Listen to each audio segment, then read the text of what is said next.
But this is a place where we want to see collaborations. This is a place where we want to see partnerships growing and start mushrooming, and this is the place when we want to see innovations happening. I mean, I'm always steadfast about my visions, right?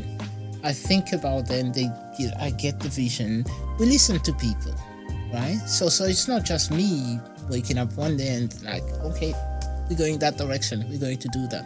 No, we listen to people. You're a startup, what do you need? You need to know, right, about how to run a business. Check, we cover that. We want to have access to equipment, facilities, right? And this is what we're doing here. Naturally, the next step is... In this episode, we're joined by Claudine Bongo, founder and executive director of Trampoline. Claudine shares a story behind Trampoline's latest project, the Enterprise Hub, a new space in Elephant and Castle designed to empower entrepreneurs, creatives and startups. We'll explore what the hub has to offer, why it was created and how Claudine turned her vision into a reality, building a space where the community can connect, collaborate and grow.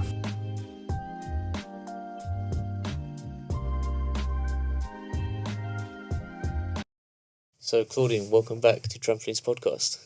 Thank you for having me. Yep, it's a pleasure to be here again. Of course, another episode, another office. Another episode, another office. Almost a year apart? No, a bit more than a year apart. Just over a year now. Yes. Last time we recorded was in the crypt. Yes, in the blue room. Office. That's right. But now we're in a bit more than just an office. Yes. So. Yeah, quite a jump. Quite a jump, yes. Quite a jump, quite an adventure, quite a year. So, yes, we have now moved to the Enterprise Hub, our new office, a 4-story building in the heart of the Elephant and Castle, where we occupy 3 floors out of the 4 floors. So we are here. We've got a number of facilities. We've got our own podcast room, really well set up, well insulated. So this is where we'll be recording our podcast. And where's the podcast studio based? So the podcast studio, we are here. We're based at the Enterprise Hub, 1 Tiverton Street, Elephant and Castle, London, SC1, 6NT, I believe. Yes. Yeah. So we are just off Newington Causeway. The old Salvation Army building at the back of it, that's where Tiverton Street is. Yes. Yeah. So, like you mentioned, we're in a podcast studio, an official space for dedicated recording. Previously, we was in more of a compromise. It was nice. I do miss it. Yeah. It was, it was good. But now we have an official space dedicated to recording podcasts. Yeah. And it's not just for us. This is going to be open to the public, to use, once you become a member of the Enterprise Hub, this will be included. So, let's get into it. So, tell us about the Enterprise Hub. What is it? And, how can people get involved? Yeah, I believe in gradual progression. So, you called it a compromise space. It wasn't a compromise space. It was a nice space, but, we had to, it required a lot of logistic. On the day you did podcast recording, we couldn't have more than 2 other people at the office because the noise had to be kept down. And so now with a year on, a bit more than a year on, so we moved in at the crypt, the blue room at the crypt in July 2024, right? And we moved in at the Enterprise Hub, our new office, in July, on the 7th of July 2025. So a year apart to kind of get all this project together and get it going, right? And I don't know if you remember in that episode that we did at the crib, I was talking about my vision, what I wanted to achieve, and a year on, we've achieved a lot. Pretty much, I would say we are 80% on our planning. The idea was always to provide a facility for startup, early stage startup. So, right, for those who do not know about our program, what we do, we offer 6 to 9 months of support to startup, and that includes um, business training or business skills development through training. We offer networking event. We offer the opportunity for people to come together, and we offer coaching or mentoring support. We offer access to a place where they could trade, a pop-up market. So we did all of that through a period of 6 to 9 months, right? And then at the end, sometimes people come to us and they say, "Yeah, I've done all of that. That was good." And sometimes we did offer some of our program actually offered a small grant, so they got a little bit of money. That's good. But then they found what they told us is that they found it difficult to continue without, being part of that kind of ecosystem, being with other like-minded people, or simply they didn't have for people who didn't, because it's only one or two of our program that offer grant funding. For those of our service users who are not part of a program that offer grant funding, and even so, when it offers grant funding, not everybody is going to get a grant, right? So what they tell us is that at the end of the program, they find themselves a bit lost because they don't have the money to buy the machinery. They don't have a, kind of a designated place to work. And so the idea really was to provide an extension to what we already did, right? To complement our program. Yes, we provide access to business incubation through the training, through the networking, through the mentoring support. Now, what we're doing, we're providing access to facilities. So we are here. This is the podcast studio. Any one of our service users will have the opportunity, if they want it, they could use it at a fee. I'll talk about the membership or the payment method toward the end, but they could have subsidized access to the podcast studio. Next door to the podcast studio, we have fabrication labs where we have a number of machineries. We have sewing machine, we've got embroidering machine, we have buttonhole machines and other machineries. In another room further down, we have a 3D printer, which is a combo machine, 3D printer and laser cutter, right? So that's that space. We call it the design studio. It's a place where people, they have access to equipment, to desktop, where they could actually work, create, do the modeling, and if they need to send it to the 3D printer, it's there. We also have so on this floor we mainly have the fabrication labs, the design studio. We have a small meeting room that people could hire depending whether they're members or not. So again, the fee we'll talk about later on. So we here on the second floor. On the third floor, that's where we have our offices. We have two other training room. Well, we have a large training room. So the training room on this floor can accommodate around 15 people. The one on the third floor can accommodate around 25 to 30 people. We have a small meeting room that can accommodate 8 people, and all those facilities will be made available to people in the community, to our service users at a small fee, right? On the fourth floor, that's where we have the event space, the co-working and event space.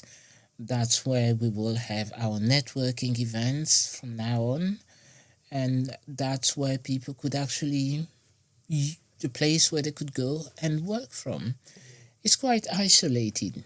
working from home all the time. And mainly when you're, kind of starting your business, there's a lot going on in your mind, and it's a good it's a good thing to be among like-minded people.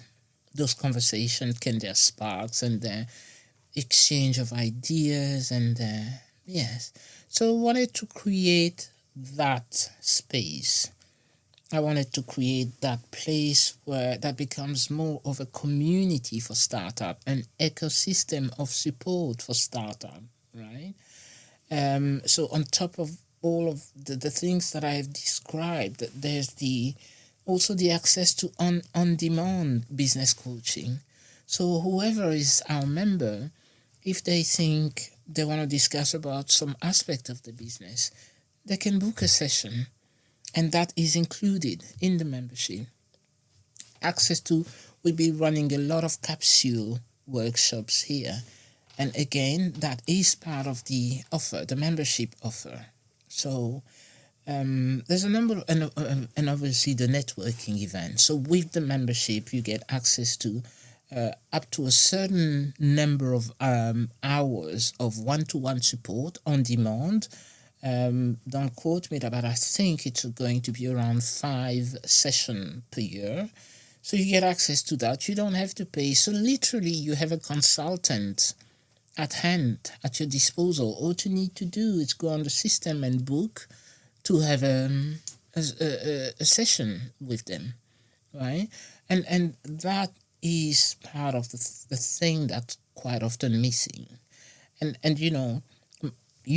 my staff know it. When I hate it when people talk about it as a co-working space, because we're not a co-working space. We're way beyond that.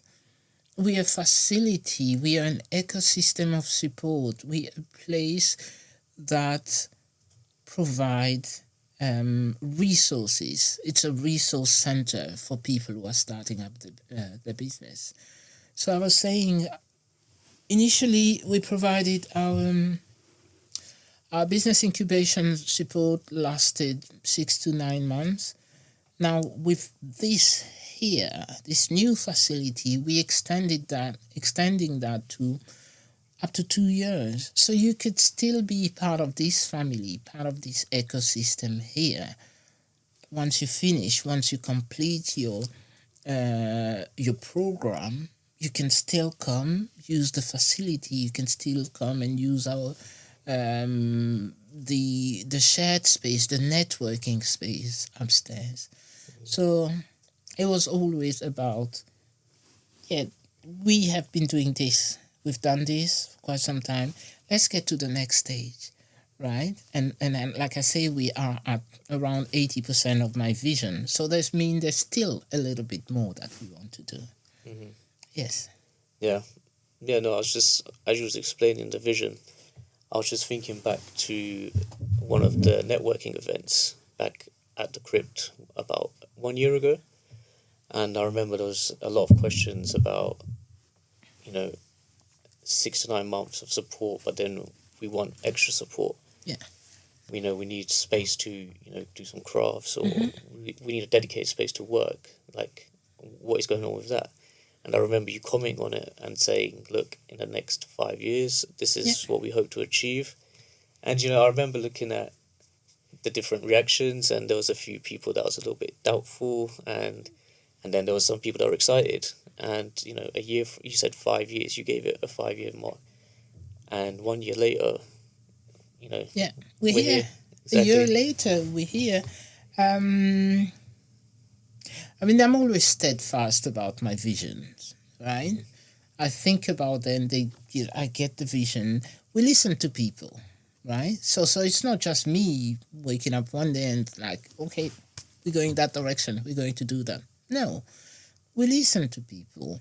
They've told us what they wanted. They told us what they do not have, what they would like to do, right? Okay, let's see how we could make it work. And this is not just, the whole thing here is not just Trampoline. We have partners, right? And the thing about a vision, let me talk about the way I develop my visions. I would hear something, I'd hear a concern, I would see something that's not quite working the way I think it could work, because there's always potential. You see something being done, you're thinking, okay, this is good, but perhaps you could do better, right? So you look at that and then you start thinking, okay, how could we improve? How could we have listened, we have heard what people have told us they wanted. What can we actually do to address that? All right, we are one organization. We don't have all the resources. Who do we need to talk to, right? I'm very careful about who I talk to about vision, right? My visions. It's about finding the right people who get it, and usually people, either they do or they don't, right from the early stage. It's like when you do a pitch, right? You don't need to spend hours and hours. Either they get it, you explain it well and they get it, or you explain it well and it's not really their priorities, right? So it's about finding the right partners. And I think I have, scoped through all my contacts, and then I just thought, you know what? Let's try and find local partners.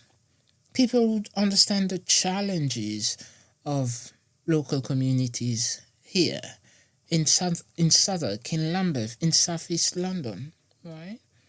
So we are a pan-London organization, but I would say probably around 75% of our services are focused around Southeast London, mainly Southwark and Lambeth, right?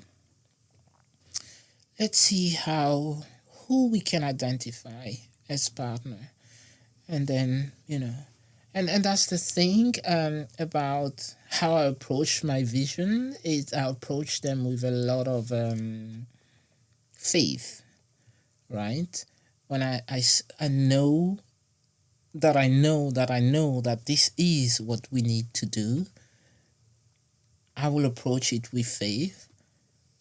I would even pray about it, and then start talking to the right people that I know that will be receptive, and spoke to Southwark Council about it.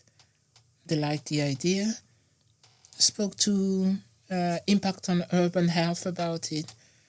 They liked the idea. So between the three of us, we started meeting to shape the vision.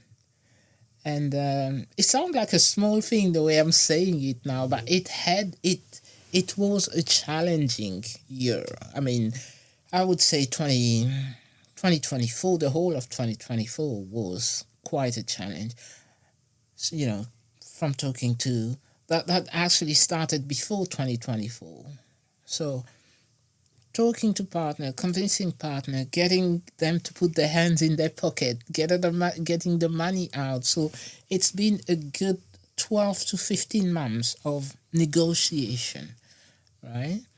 Until we got to here. And then once the money was there, then you have to deal with the practical stuff, right? This was an office building, and we needed to do a fit out.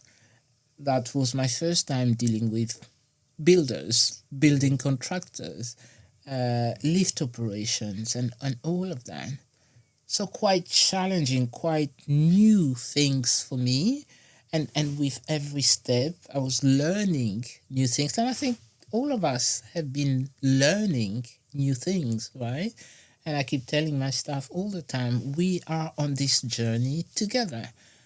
I'm learning, but you are also learning, right? I'm one person, I believe nobody is born with all the knowledge, and that is just the truth. Nobody is born with all the knowledge or no. You go along, you learn. If you're open enough to receiving new things, new knowledge, well, then you learn and you better yourself and you do better. So, yeah, quite a journey. Yeah. Yes. Yeah, no, when you mentioned the lift. Oh, the lift, yes. The lift. Funny enough, the builders finished pretty much on time. So the builder, they had a completion date of 30th of June, and they had another leeway of 2 weeks. So, they had 2 weeks, so that was up to the 15th of July, right? They finished within the 2 weeks of, leeways. They finished on time. But then that's when the issue with the lift began, and it took another, 2 months for the lift to become fully operational. Mm-hmm. Yeah. And it was up and running, then it wasn't, and then it's a lot of back and forth. Absolutely. But like you said, it's a learning curve. There's, you was doing it for the first time. You didn't know what to expect, but you just have to keep going, and Absolutely. Like now we're here. Yeah. With a fully functioning lift. Absolutely. And I remember the first time we came here as a team. I'm quite good at gauging people's, reaction, and I could tell those who were excited, those who were like, okay, are we really doing all of this? And from where we started from the Blue Room, but I think you were there when we were at the Africa Center on the co-working space. I just joined. We interviewed there. Yeah. You interviewed there, and then you joined us at the Blue Room. So within 2 years, literally 2 years, we went from not having just working from home, to using a studio space for the whole team at the Africa Center, a co-working space with other organizations also using the space. We were there for, maybe a year. And then we moved to the Blue Room at the Crypt, St. Peter's Church. There we were there for 1 year, and then moved into here. Yeah. Yeah. But yeah, it's been a journey. But like you said, when we first moved in, some of the reactions were like, "How are we gonna make this happen?" Because it looked like a big job. Yeah. But like it's shown, it's just a matter of getting started, and then everything starts rolling, falling into place, and now we have the Enterprise Hub. I mean, you don't get to an end result until you start, right? You gotta start somewhere, right? A journey of 1,000 miles begins with one step. You put your first step. That's a Chinese proverb, right? You start with the first step, and then you see how it goes, right? I was saying this morning in the team meeting that, so we basically just launched the website, the web page for the Enterprise Hub today, right? So it's from today that people can actually start subscribing for membership or using the equipment and all of that. And with that, there's all the background work of getting the membership structure together, the pay-per-use structure together, having our IT consultant who's been working with us on all of these for years now, right?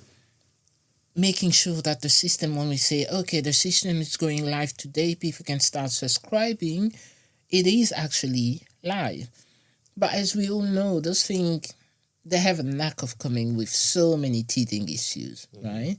So as you think, we're going to launch on Monday, and then Monday, something happens. But that doesn't faze me anymore.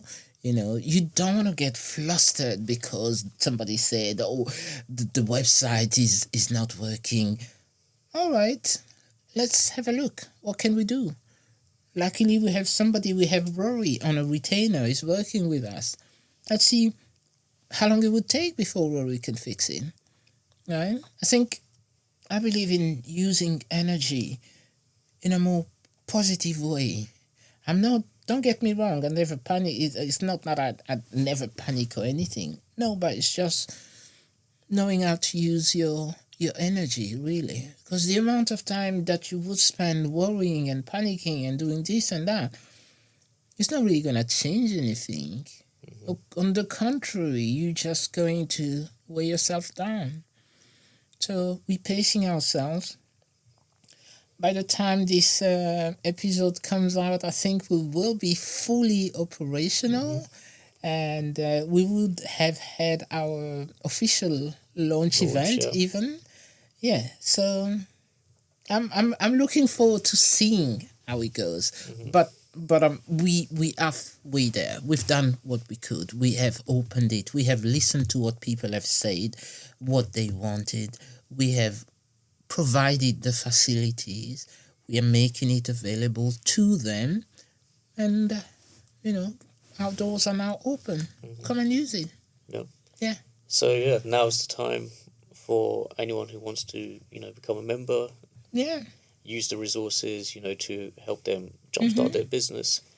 So yeah, coming back to that, the Enterprise Hub, who was the primary audience you had in mind when you designed this? Right. Okay. So like all our programs, we target people from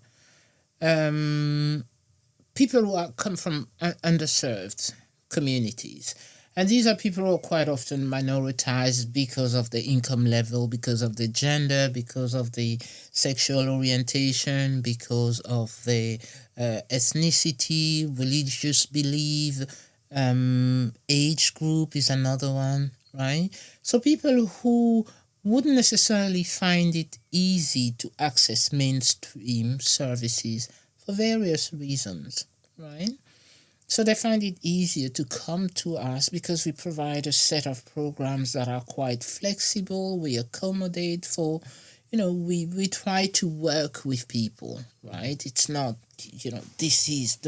not a rigid program and ask everybody to fit within it. No. So people who are from our traditional target group, they are those who would have subsidized access to these facilities, right? They would have, so the structure, the payment, the access structure includes a membership and a pay-per-use, right? And they will have subsidized access on both. The membership will be subsidized for them, and the access to facilities would also be subsidized, right? Let's say you pay for your membership, £25 per month, right? With your membership, you would have access to the three things that are named de facto. You have access to a number of business coaching support session on demand. All you need to do is go book online, and then somebody will be allocated to you. They will wait for you. You can have the meeting either online or in person. Because we have a space here, we really want to encourage people to come in here.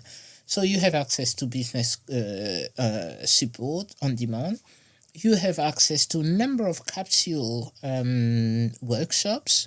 So we are in the middle of kind of designing a number of workshops on a really broad variety of things. It could be on kind of an embroidering classes.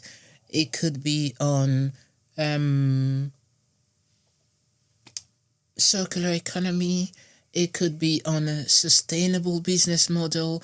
It could be, so we will have, and I think the pace of it or the frequency is that we want to have those workshops every 6 weeks. Right, so throughout the years we will have small 2 hours capsule event where people could just come and take part in it.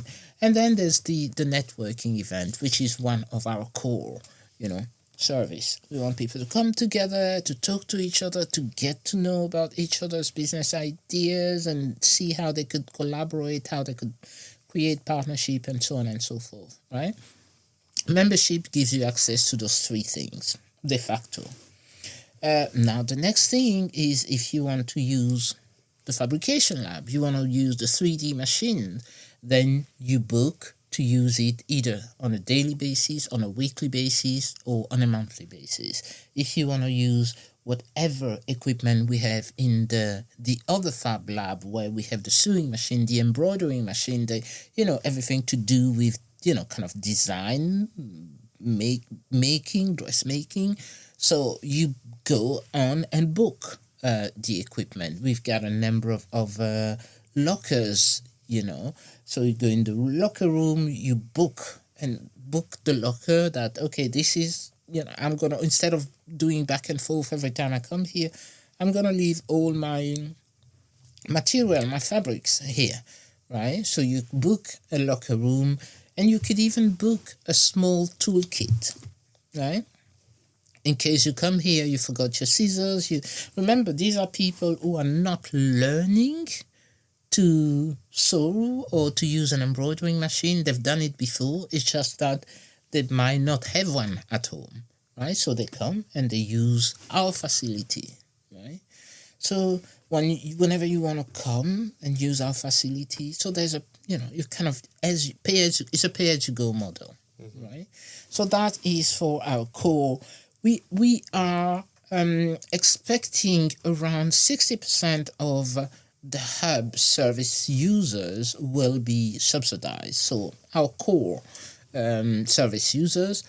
And then the other 40% would be standard membership. It could be anyone in the community who thinks, okay, I like what they're doing there. I like that they have all these things, available to use. Let me go. I'll take up a membership, and I will, use the facility, pay per use the facility.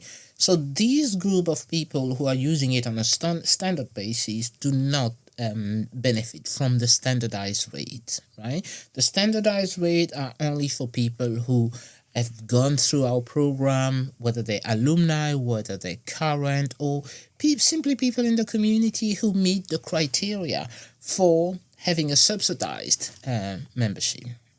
Yeah. So yeah, that is the first step, and then after that, we want to invite people to come and use the facility as much as possible.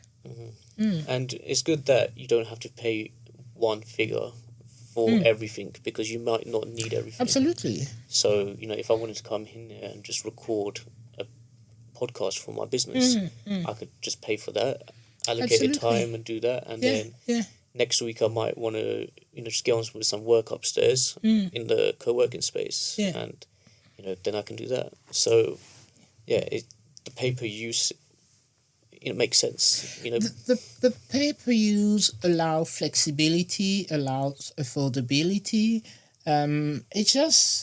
It works with people who are at the early stage of this on the startup journey, because some of our startup, they work full-time, they work part-time, they work flexible hours, they do a bit of freelancing. So yes, I want to have the membership, I want to pay my monthly membership, and then decide, okay, I can come on Tuesdays and Wednesdays, let me book those facilities, whichever facilities I want to book for the days that I'm available to work, I'll do that, right? So it really, instead of just blank payment over a month for things that you might not even use, use it. Just imagine if gym, if the gym did the same thing. I don't know if they do it now, but what you do, you pay your membership, and then and the number of time I have paid for gym membership and ended up going for months without using it. Right. And most of the cases, like I've been there myself, I just want to use the gym, but they say no, sorry, we don't offer that. So you have to pay for the swimming pool, the yoga classes, but you're not taking advantage of that. So absolutely. Just a model that allows you to use what you require. Absolutely. And that was the whole idea behind it, is to provide something that was affordable and accessible and flexible, right? Because we did a huge survey. Do you know that just for co-working space around SE1, right? Co-working space, and we're not talking about specialists, business offer like the one we have here. It's just a normal co-working space could fetch around £200 per month plus VAT. £200 per month plus VAT, right? Talking about £240, right? And you're a startup and you're thinking, I need to pay my bills. I need to buy shoes for the little one. I need to do this. I need to do that. On the other hand, I'm working part-time. I have a little bit of benefit. £200, £240, £250. That's a lot of money. It really is. So for me, it was always about providing something that is accessible, affordable, and, flexible. Something people could come and use and not feel frightened, intimidated by the building, because that's the other thing, right? We get co-working space in places where when you go in, you just think, there's nobody like me here. Why would I want to come back? It's not. It's just think, it's not really. It's not really for me. Well, first, it's way too expensive. Plus, I don't know who I can talk to here in this place. Yeah. So it was really looking at a combination of flexibility, accessibility, and affordability, providing access to facilities that actually hit on those three things. And I think we have accomplished that here. Well, it's still the history would tell us, but I think we've got a good proposition here. Yeah. Yeah. Yeah, and like you said, you're very careful with the word co-working space because it's more than that. It is a lot more than that. Exactly. Absolutely.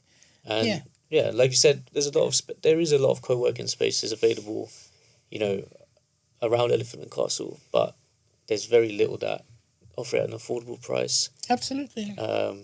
Pay-per-use model that is effective. Yeah. And where access to business support. So people know right from the get-go that, okay, this space here, that place right there, that is for people who are starting a business. Maybe by going there, I would go and I could meet somebody, number of times that we have seen, organic collaboration happen because people will talk to one another. What do you do? Oh, I'm a coach. I'm a business coach or money coach. And what do you do? Oh, I'm in branding, marketing, branding, social media. Oh, I need you. Could we work together? Could you do me a good rate so we can, right? And that's when you start seeing that people start complimenting each other's, right? And also there are other things that we have on offer on our website.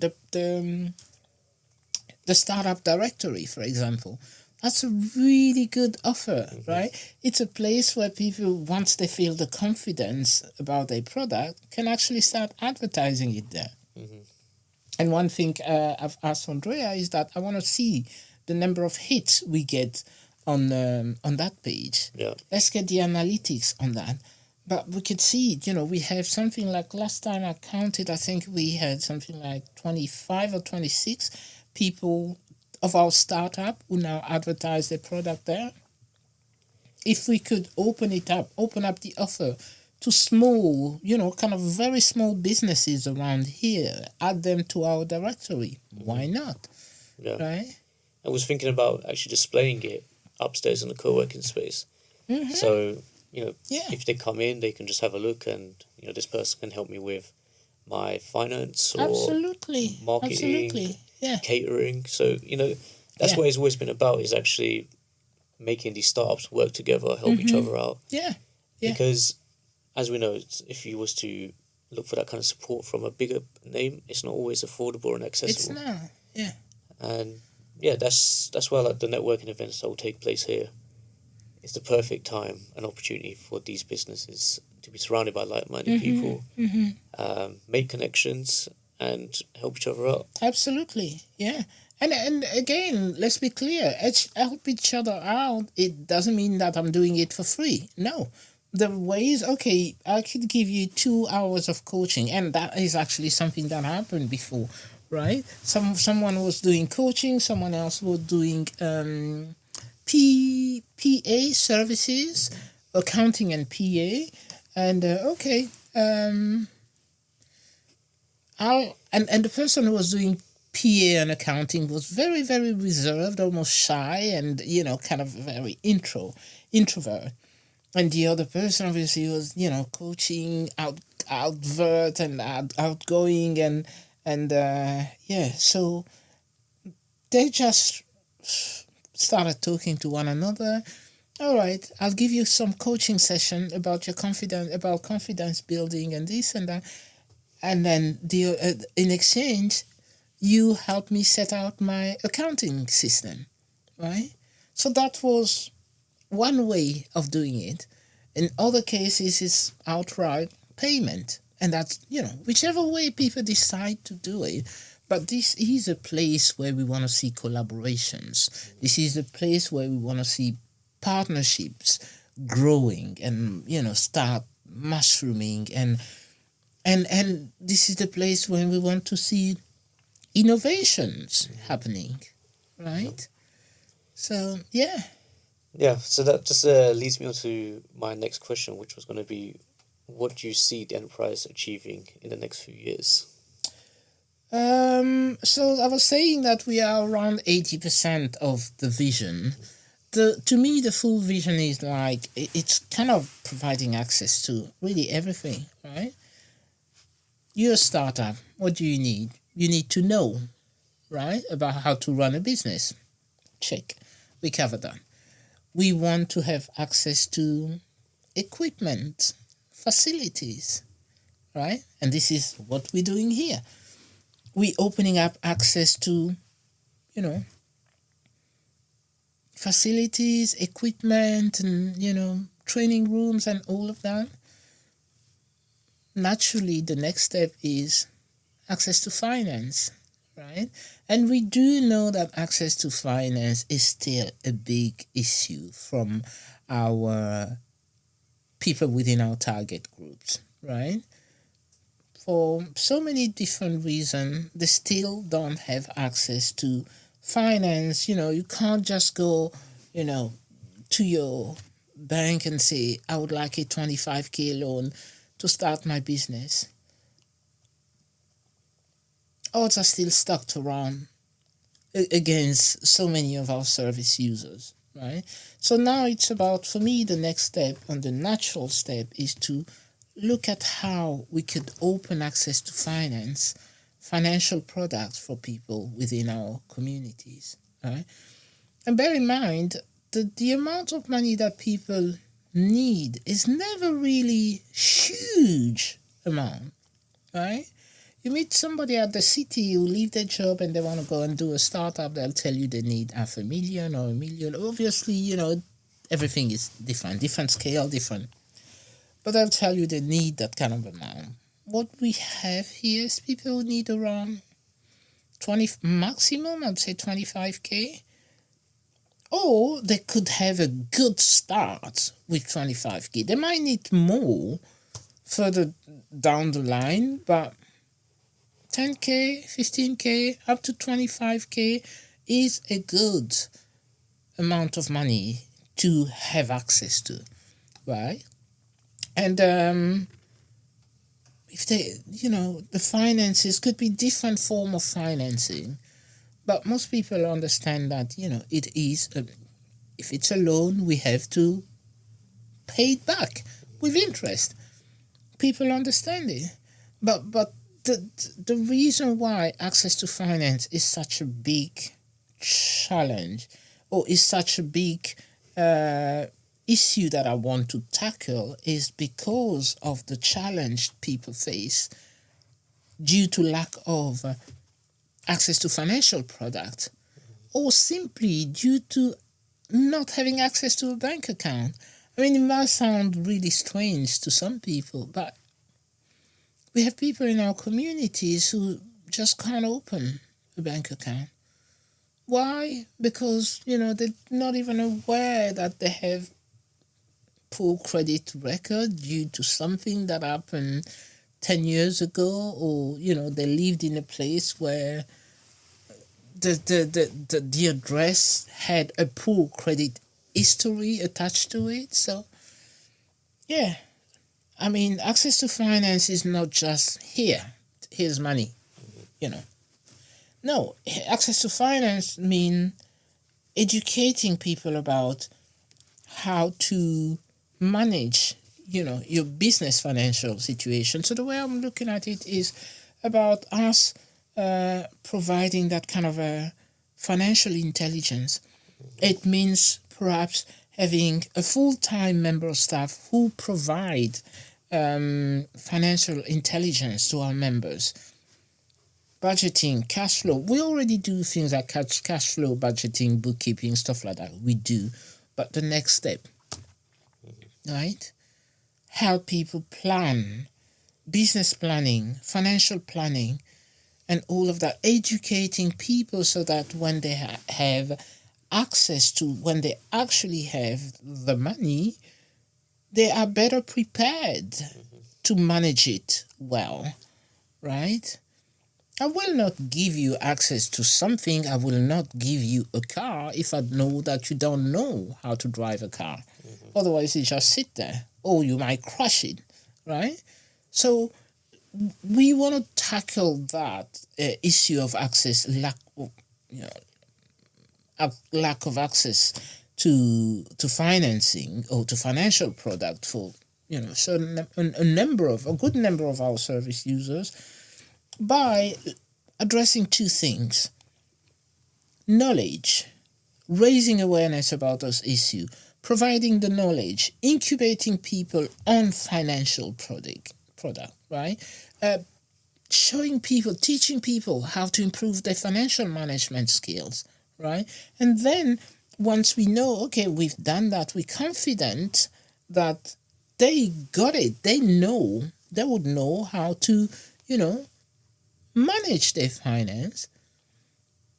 Potentially the next step is now to look at, all right, financial institutions, to partner with financial institution and say, look, we get 25 this year. We have worked with 50 people on improving their knowledge or improving their awareness or their knowledge of financial product. They would know how to manage that. We have helped them present a business, develop a business plan. We have helped them really pitch their product. They could come and pitch to you, right? We have helped them improving their product. Here, we've got a group of 50 people. Could you consider applications? Could you, no, I wouldn't want to say fast track, because there's an element of, favoritism in there. No, we have worked with them. We can vouch for them, right? We cannot guarantee 100% that everything will be well, but we can at least tell you that they've been through our system, they've got the knowledge, we have worked with them in strengthening their financial capability. Here they are, 25 people. Out of the 50, 50%. Could you consider providing access to, financial products, whichever product you have out there? Let's work together on that.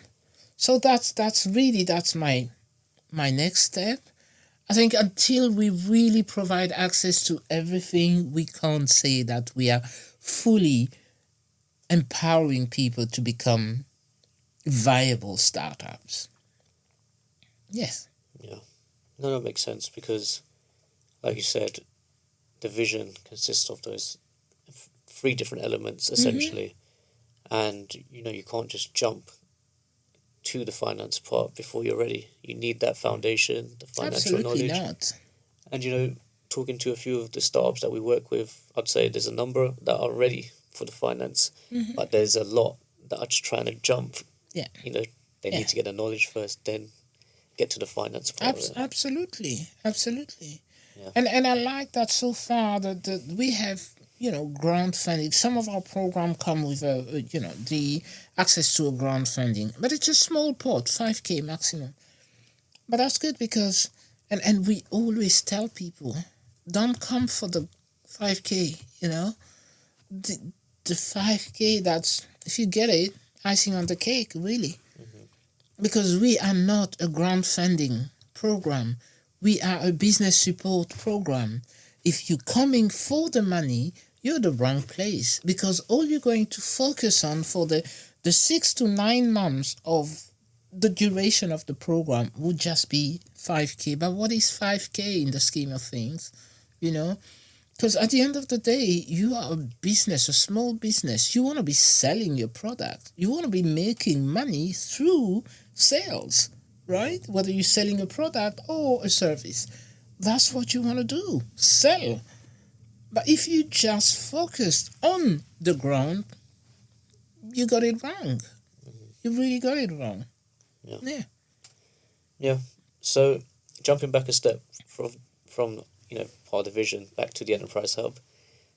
So, we mentioned the podcast room, we mentioned the Fab Lab, how we access memberships, but meeting rooms. If we wanted to access, so say if I just want to access a meeting room, I don't essentially need anything else. Let's say I'm visiting Elephant and Castle. I just want a meeting room for me and a few colleagues. Yeah. How would I go about that? Right. Okay. So, and I'm sure you can show the picture of what's happening. You go on to the Enterprise Hub page onto our website, and at the very top you would see. So you would see, become a member. But even before you see become a member, at the top, that's where you would see, click here, something about other facility for hire. So you can click on those on that icon there, and we have, like I was saying, we have 3, apart from the podcast room, which is also available for people outside of our membership, right? But you can have access to a large meeting room, which I believe we're calling the blue room. Yeah, I can't remember. Still working on yes. So we have a large meeting room, which which has a capacity of around 35 to 40 sitting, right? And then we have a small meeting room on the 2nd floor. So the large meeting room is on the 3rd floor. We have a small meeting room which has a capacity of around 15 to 20. And then we have a meeting room which has a capacity of around 8 people, right? So full suite. We went all the way in the training room, the blue room, and whichever other color that we use, the one on the 3rd floor and on the 2nd floor, we do have a full training suite with the big, the whole AVC system, big screen. We have Teams. So Teams link, so we can actually have meetings both in person or online, so hybrid in the same room. So that's really top of the, we went for the really top of the range type of specs. This meeting room, the small meeting room, it's a meeting room. There's a TV screen there. If somebody wanted to connect with their computer, they just need a HDMI cable, and that's it. So yeah, we have those facilities. We also will provide the events, the networking space upstairs on the 4th floor. That will also be on offer for people will be able to hire it. But we need to figure out, because people will be working in it, so the number of time, the number of hours for its availability is quite reduced. But all of that will be available on our website, the Enterprise Hub. Right at the top, that's where you'll see, before you even get to the membership section, that's where you'll be able to see what other facilities are on offer. And the last thing that I wanted to ask about is the registered business addresses. Right. So registered business address is something that we are also considering, but because of money laundering regulation, they have really tightened down. So this is something that we will look at on a case-by-case basis. There's a whole process of due diligence that we need to do. We need to register ourselves as somebody who will be, as an organization that will be dealing with other people's business addresses. They need to be verified. We need to verify them. We need to send their information to the third party. I think it's the ICO. So that will take some time, but we have capacity to offer 54 business addresses here. Yes. Okay. And what we're asking, anybody who wants to register the business address, get in touch with us. Don't just start using the business address. Our business as your own business address. There will be a fee attached to it. There will be a due, we have to do our own due diligence. We need to check you, the business owner. We need to check the nature of the business. We need to get a bit more information about the business before we can actually accept to house you here, to provide you with a registered address. Yeah. Obviously, once that's in place, they can collect their letters and... Yes, absolutely. Absolutely. It's not a serviced address, so your mail can arrive here. We'll put it in your pigeonhole. You'll be allocated a pigeonhole. You just come downstairs at the security desk. You ask for your pigeonhole number, and your mail will be there. But please do not just assume it's something that you can do just straight away. Talk to us. Send an email to info@trampolinecic.org to inquire about that last service. Perfect. Yes. So, hopefully by the time this episode goes out, we would have, a number of members joining. Yes, absolutely. And, the place will be running and, people will be recording new episodes in this studio. Yeah. We'll have people in the Fab Lab, working on crafts. And meetings taking place. Yeah. Do you like this place? I like it, Yeah? Yeah. What about you, Andrea? It's coming together. Yeah? There you go. Yeah. I like it. Yeah. I mean, even with this background, I think it's absolutely beautiful. Mm-hmm. Yeah. Thank you. So any final thoughts you want to share about your journey and the Enterprise Hub? The journey is still ongoing. It's never really finished. I'm kind of restless already. Mm-hmm. I'm looking for the next challenge. How about we doing this type, kind of developing this type of facility all over London, all over the UK. Mm-hmm. Who knows? A year from now.